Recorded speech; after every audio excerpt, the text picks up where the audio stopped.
ഞാൻ പറഞ്ഞ കാര്യങ്ങൾ ഒന്നും തന്നെ 3 വിഷയങ്ങൾ. 1 ഇസ്തിഗാസക്ക് തെളിവാണെന്ന് പറയണം. 2 ന്യൂനതയുണ്ടെന്ന് ഞാൻ പറഞ്ഞു. ഞാൻ പറയുന്നു ഇപ്പോഴും ന്യൂനതയുണ്ട്. ആ സനദുകൾ മുഴുവൻ വായിച്ചാൽ ഏത് സനദിലാണ് ന്യൂനതയെന്ന് ഞാൻ പറയും. 3-മത്തേത് അതിന്റെ മത്തിനുകൾ വായിക്കണം. അതും ഇവിടെ വായിച്ചിട്ടില്ല. 1-മത് ഇസ്തിഗാസക്ക് തെളിവാണെന്ന് ഈ തർക്കത്തിലിരിക്കുന്ന പ്രാർത്ഥനയ്ക്ക് തെളിവാണ് എന്ന് പറഞ്ഞാലേ മറ്റ് 2 പറയേണ്ട ബാധ്യത തന്നെ ഞങ്ങൾക്കുള്ളൂ. അത് നിങ്ങൾക്ക് തെളിയിക്കാൻ കഴിഞ്ഞിട്ടില്ല. പ്രാർത്ഥനയുടെ നിർവചനത്തിനാണല്ലോ തർക്കം. ഹദീസ് സഹീഹാണോ അല്ലേ എന്നതല്ല, പ്രാർത്ഥനയുടെ നിർവചനം പൊളിക്കാനാണ് നിങ്ങളത് ഉദ്ധരിച്ചത്.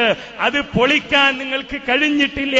ഞങ്ങൾ പറഞ്ഞ നിർവചനം ഇപ്പോഴും ഒരു അഹ്സനിക്കും തകർക്കാൻ കഴിയാത്ത ചെങ്കോട്ടയായി നിലനിൽക്കുന്നു എന്ന് ഈ സമൂഹം മനസ്സിലാക്കും.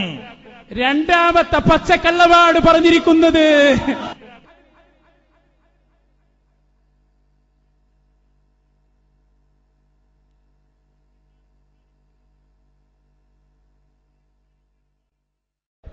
ഇവിടെ വായിച്ച കിതാബുകളിൽ വല്ല സംശയങ്ങളുമുണ്ടെങ്കിൽ, വീണ്ടും അത് വായിക്കേണ്ട ആവശ്യവുമുണ്ടെങ്കിൽ സദസ്സ് നിശബ്ദമാവണം. സ്റ്റേജും സദസ്സും നിശബ്ദമാവണം.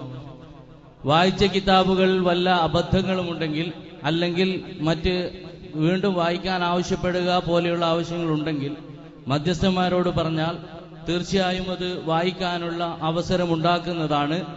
ഇൻഷാ അല്ലാഹ് അതിനുള്ള വേദി മധ്യസ്ഥന്മാർ ചർച്ച ചെയ്തുകൊണ്ട് ഇവിടെ ഉണ്ടാക്കി തരുന്നതാണ്. ഹനീഫ മൗലവി വായിക്കുന്ന കാര്യങ്ങളെക്കുറിച്ച് ഉച്ചയ്ക്ക് ശേഷം വായിക്കാമെന്ന് പറഞ്ഞതുകൊണ്ട് എഴുതിയ കരാറിന്റെ സമയം അദ്ദേഹം പറഞ്ഞു. ഇൻഷാ അല്ലാഹ് കരാർ അനുസരിച്ച് അടുത്ത പരിപാടി ആരംഭിക്കുന്നത് അത് വായിച്ച് ക്ലിയർ ചെയ്തതിന് ശേഷമായിരിക്കും. ഇപ്പോ ഇവിടെ ചോദിച്ച സംശയം വായിച്ച് തീരുമാനിച്ച് തീർച്ചപ്പെടുത്തിയതിനു ശേഷമാണ് ഉച്ചയ്ക്ക് ശേഷമുള്ള അടുത്ത സെഷൻ ആരംഭിക്കുന്നത്.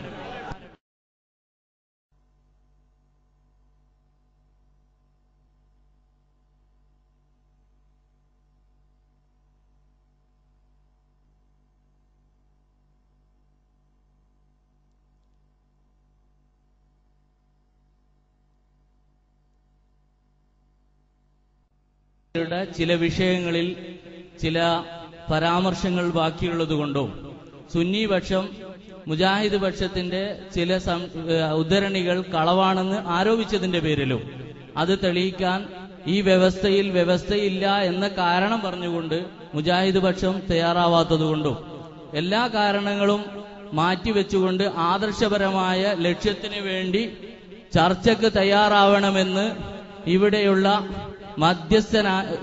മുഹമ്മദ് രാമന്തളി എന്ന മധ്യസ്ഥൻ ആവശ്യപ്പെട്ടപ്പോ മറുവിഭാഗം തയ്യാറാവാതെ വരികയും ചെയ്തതിന്റെ അടിസ്ഥാനത്തിൽ മധ്യസ്ഥന്മാർ ചർച്ച ചെയ്യുകയും ഈ കിതാബ് ചർച്ച ചെയ്യാനും കളവ് പറഞ്ഞു എന്ന് പറഞ്ഞ കിതാബ് ചർച്ച ചെയ്യാൻ തയ്യാറില്ലാത്തതിന്റെ അടിസ്ഥാനത്തിലും ഈ പരിപാടി നിർത്തിവെക്കാൻ മധ്യസ്ഥന്മാർ തീരുമാനിച്ച കാര്യം അറിയിക്കുന്നു.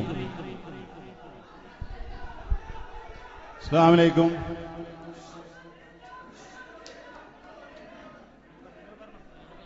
ബഹുമാന്യരെ, ഇവിടെ പ്രതിപാദിച്ച വിഷയത്തിൽ 6 ചോദ്യങ്ങൾ ചോദിക്കുവാനും അതിന് മറുപടി പറയുവാനുമാണ് അവസരമെന്ന് മധ്യസ്ഥന്മാർ മുൻകൂട്ടി തയ്യാറാക്കിയതാണ്. അതിന്റെ അടിസ്ഥാനത്തിൽ 6 ചോദ്യങ്ങൾ ചോദിക്കുകയും അതിന് മറുവിഭാഗം മറുപടി പറയുകയും ചെയ്തു കഴിഞ്ഞതിനാൽ അടുത്ത വിഷയത്തിലേക്ക് കടക്കലാണ് മര്യാദ എന്ന് മറുപക്ഷം പറഞ്ഞതിന്റെ അടിസ്ഥാനത്തിൽ അത് സുന്നിപക്ഷം സ്വീകരിക്കാൻ തയ്യാറല്ല എന്നും ആദ്യം പറഞ്ഞതിന്റെ തുടർച്ചയാണ് നടക്കേണ്ടത് എന്ന് അവർ പറഞ്ഞതു. അതല്ല വേണ്ടത്, കരാർ പ്രകാരമുള്ള പരിപാടി മുന്നോട്ട് പോവുകയാണ് വേണ്ടത് എന്ന് മുജാഹിദ് പക്ഷം പറയുകയും ചെയ്യുന്നു. ഇതിന്റെ അടിസ്ഥാനത്തിൽ ഇത് തുടർന്നു പോകുവാൻ 2 കൂട്ടരും ആ കരാറിൽ നിന്ന് വ്യത്യസ്തമായി പോകുവാൻ ആ കരാർ പ്രകാരം പോകണമെന്നുള്ള ഒരു നിർബന്ധത മധ്യസ്ഥന്മാർക്കുള്ളതുകൊണ്ട് ഞങ്ങൾ പരിപാടി